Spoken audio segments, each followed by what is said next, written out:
Hello students. In the previous video, we talked about some basic introduction of restriction enzymes and their discovery.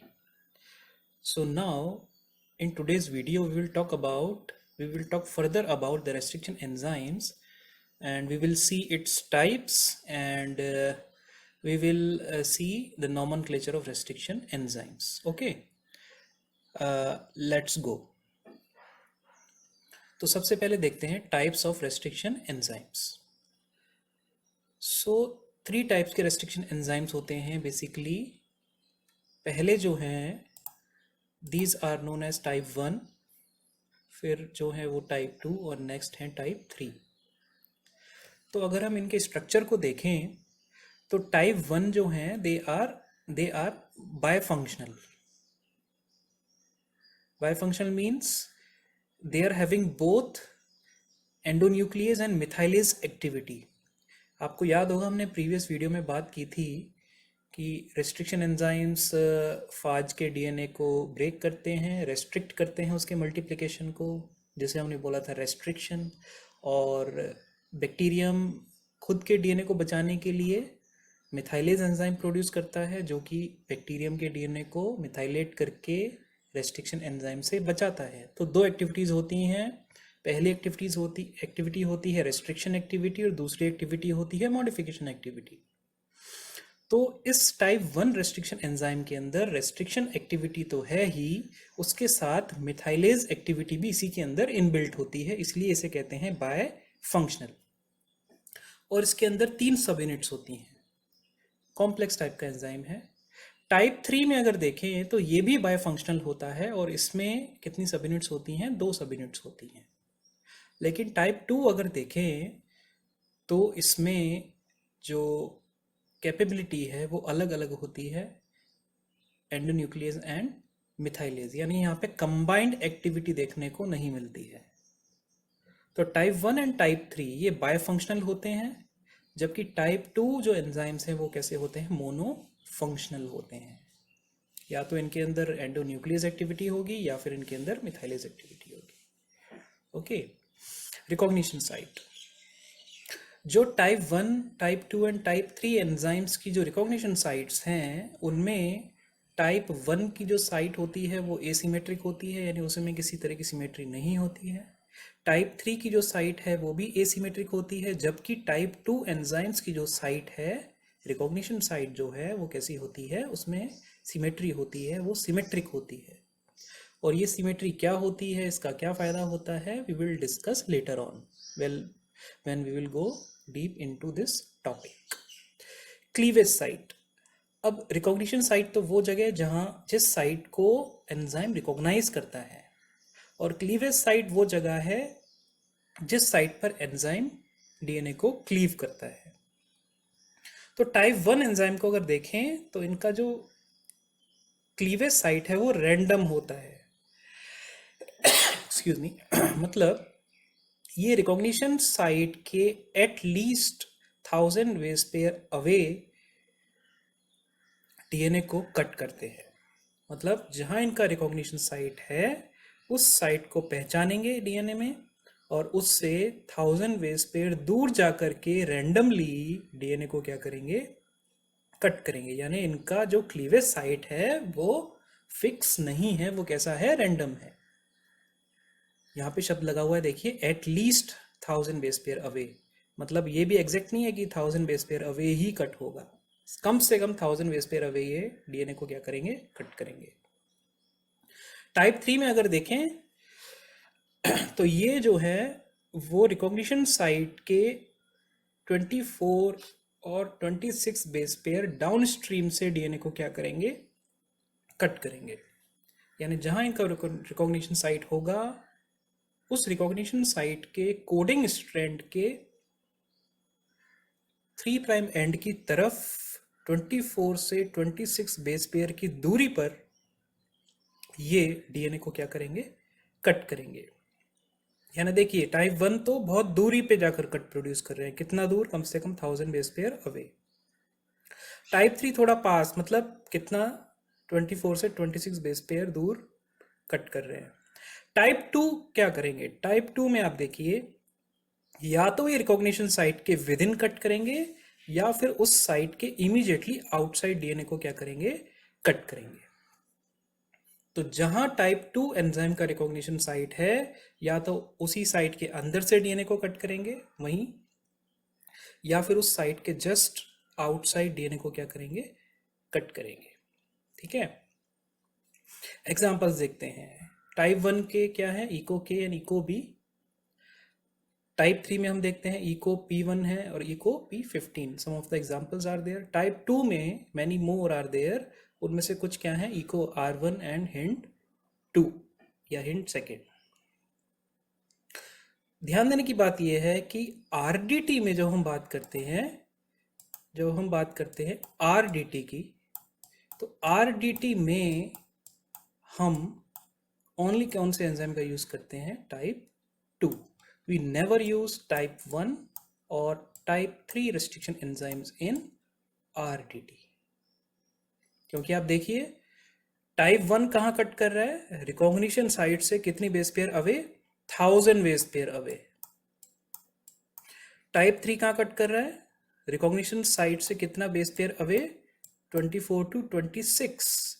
जबकि type 2 DNA को कहाँ cut कर रहा है? Recognition site के with in और immediately outside. तो ज्यादा बेनिफिशियल कौन से एंजाइम्स हैं हमारे पास? टाइप 2। मोर ओवर इनकी जो रिकॉग्निशन साइट है वो कैसी है? सिमेट्रिक है। तो इसलिए कौन से एंजाइम्स आरडीटी के लिए बेनिफिशियल होते हैं? टाइप 2। ठीक है, जैसे जैसे हम चैप्टर आगे पढ़ेंगे और it will be more clear to you. ठीक है, चलते हैं आगे।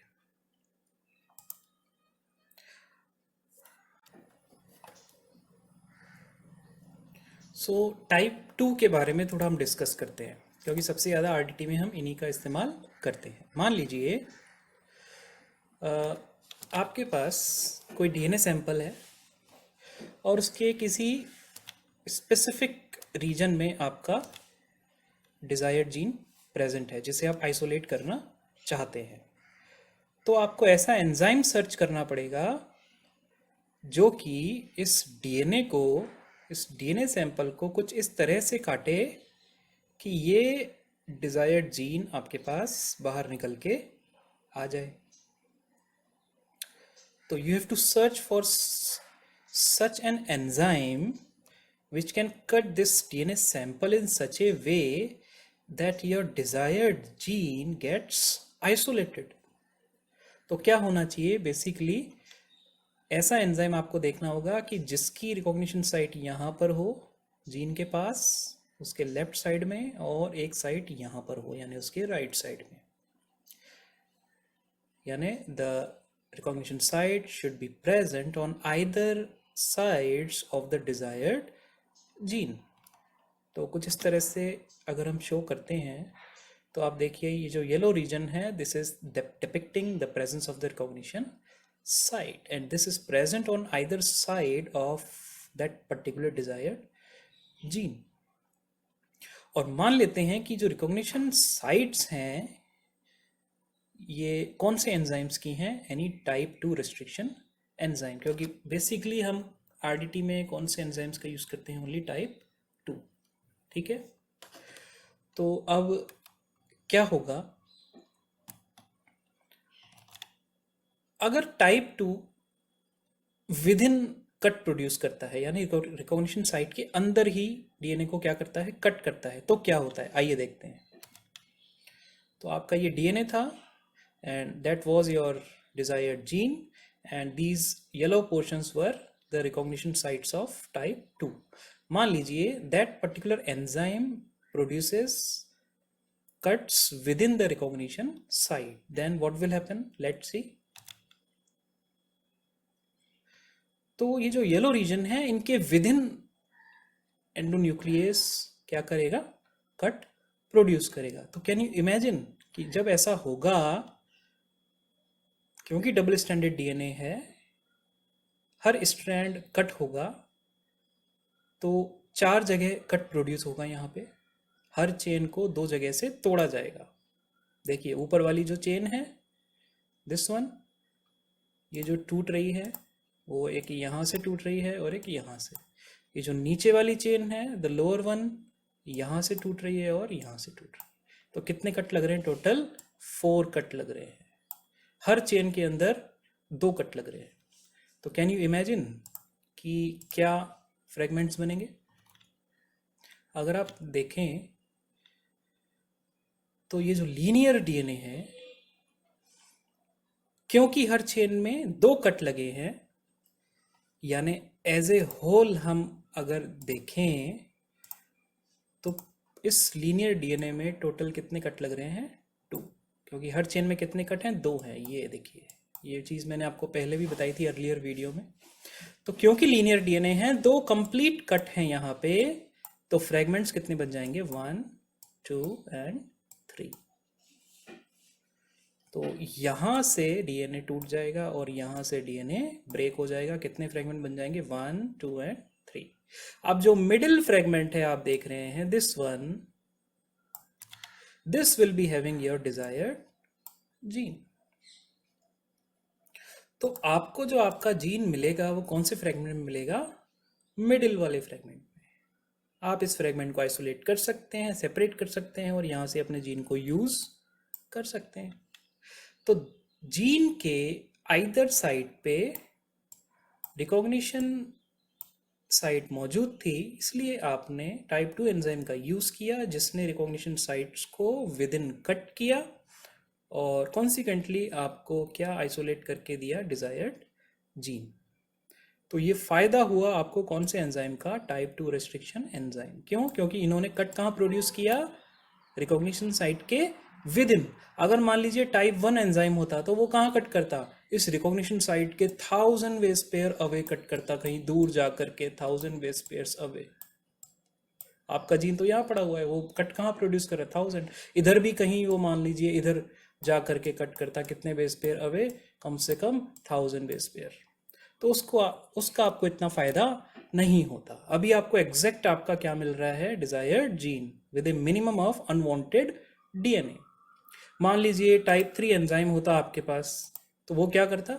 इस साइड से कितने बेस पेयर? 20 से 25 बेस पेयर दूर जाकर के क्या प्रोड्यूस करता? कट प्रोड्यूस करता। तो उस केस में भी आपको इतना सारा क्या मिलता? Unwanted DNA. तो अभी आप कौन से एंजाइम का यूज कर रहे हैं? यू आर यूजिंग टाइप 2, इसलिए आपको मिनिमम से मिनिमम डीएनए यहाँ पे जो वांटेड है वही मिल रहा है। ठीक है, so that was about with in, जब कट प्रोड्यूस होता है तब क्या होता है। अब आइए आगे देखते हैं। अगर यही type 2 enzyme just outside cut produce करे तो क्या होगा? आउटसाइड देखिए, ये अपना डीएनए था कंप्लीट, ये अपना डिजायर्ड जीन है और ईदर साइड पे हमारे पास रिकॉग्निशन साइट है कौन से एंजाइम की? टाइप 2। अब जस्ट आउटसाइड, अब देखिए, तो एज यूजुअल 2 चेन्स हैं, हर चेन में 2 कट लगे हैं। ऊपर वाली चेन में एक ये कट है, ऊपर वाली चेन में एक ये कट है और एक ये कट, नीचे वाली चेन में एक ये है, एक ये है। टोटल 4 कट्स हैं, लेकिन हर चेन में कितने कट हैं? Only 2 cuts. तो अभी अब जब कट हो रहा है तो इस पर्टिकुलर जो रिकॉग्निशन साइट है इसके आउटसाइड कट हो रहा है।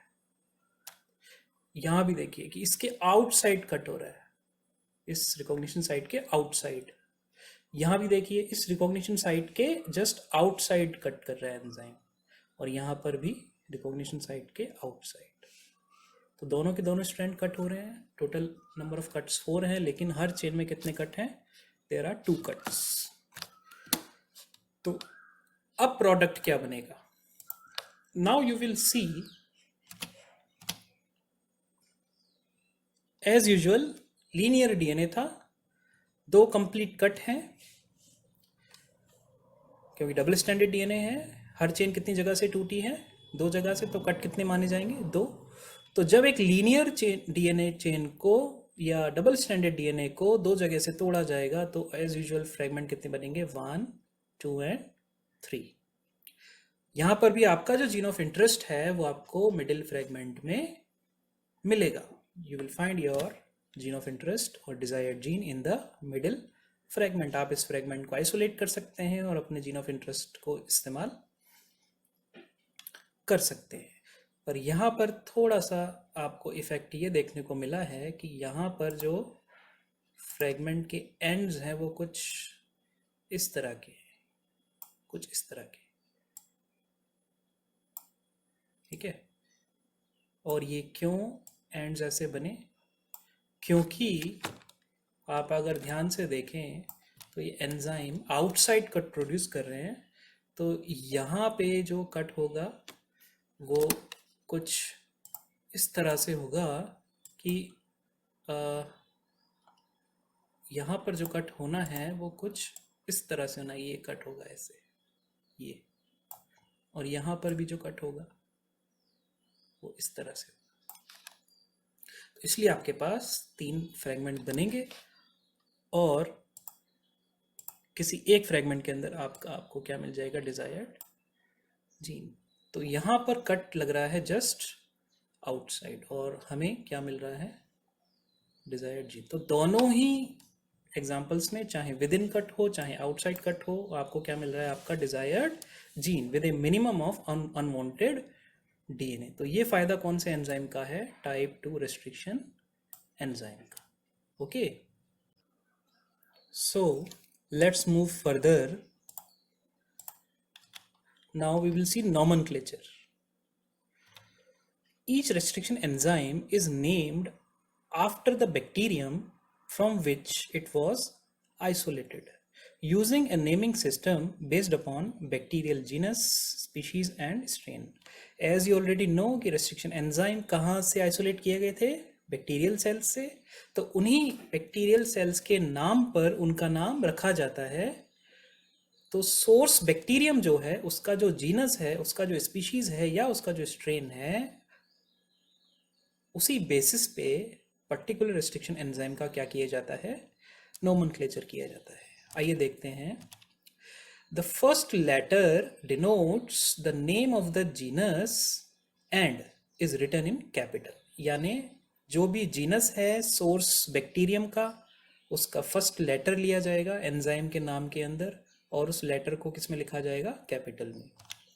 जो नेक्स्ट 2 लेटर्स हैं एंजाइम के नाम में, जो नेक्स्ट 2 लेटर्स हैं वो कहां से लिए जाएंगे? स्पीशीज से। और ये 3 जो लेटर्स हैं, यानी फर्स्ट लेटर जीनस के करस्पॉन्डिंग है, नेक्स्ट 2 लेटर्स स्पीशीज के करस्पॉन्डिंग है। इन तीनों लेटर्स को हम किस में लिखेंगे? इटैलिक्स में, यानी तिरछे अक्षरों के तौर पे इनको लिखा जाएगा। नेक्स्ट 1 और 2 जो लेटर्स हैं वो किसको डिनोट करेंगे? They will denote strain. When a species or strain produces more than one enzyme, they are identified by sequential Roman numerals suggesting their order of discovery in that particular organism or strain. मान लीजिए कोई strain है, कोई species है, वो एक से ज़्यादा क्या प्रोड्यूस करती है? Restriction enzyme. तो उन एंजाइम्स को एक दूसरे से डिफरेंशिएट करने के लिए हम उन्हें क्या दे देंगे? एक सीक्वेंशियल रोमन न्यूमरल दे देंगे, 1 2 3 इस तरह से। जो सबसे पहले आइडेंटिफाई हुआ है उसको 1 न्यूमरल दिया जाएगा, जो सेकंड नंबर पे हुआ है उसको सेकंड, एंड लाइकवाइज हम उनको क्या असाइन कर देंगे? Sequential Roman numerals, so that we can differentiate between those enzymes on the basis of their order of discovery in that particular strain. For example, EcoR1 is a restriction enzyme और उसके nomenclature में हम देखें अगर, तो जो first letter E है जो कैपिटल में लिखा हुआ है और जो इटैलिक है वो उसका मीनिंग क्या है? That means it has been isolated from Escherichia, it is the name of the genus. Next जो 2 लेटर्स हैं, these are written in small and italics, and these 2 letters यानी CO, they are representing what? They are representing the species, that is coli, species है ये। Next जो letter है जो straight लिखा गया है, कैपिटल में है R, that R is basically standing for the name of the strain from which the EcoR1 has been isolated, and उस strain का नाम क्या है? RY13। नेक्स्ट जो लेटर है that is the Roman numeral, that is 1, and what that is denoting? That is denoting that EcoR1 was the first enzyme which was isolated from Escherichia coli strain RY13. यानी इस strain से isolate होने वाला जो पहला enzyme था वो क्या है, इको R1. तो it was the first identified in the concern strain. तो ये 1 जो है रोमन न्यूमरल है, ये क्या डिस्क्राइब कर रहा है, it is order of discovery in the particular species और strain. So E for Escherichia, Co for coli, R for strain name that is RY13 and 1 is for the order of discovery. एक और enzyme देख लेते हैं. एक enzyme है BAM-H1. तो यहाँ पे जो B है that is standing for Bacillus, that is the genus of the bacterium which from which the BAM-H1 was isolated. AM जो है that is Amyloliquefascians, it is the species of the bacterium of the source bacterium species है ये. H is obviously the strain from which the enzyme was isolated, and 1 is क्या है, 1 is the first identified in the concerned strain, and BAM-H1 was the first enzyme which was isolated from Bacillus amyloliquefascian strain H. So it is basically denoting the order of discovery. Now there are some restriction enzymes and their sources. कुछ नाम आपको याद रखने चाहिए, exam में पूछा जा सकता है.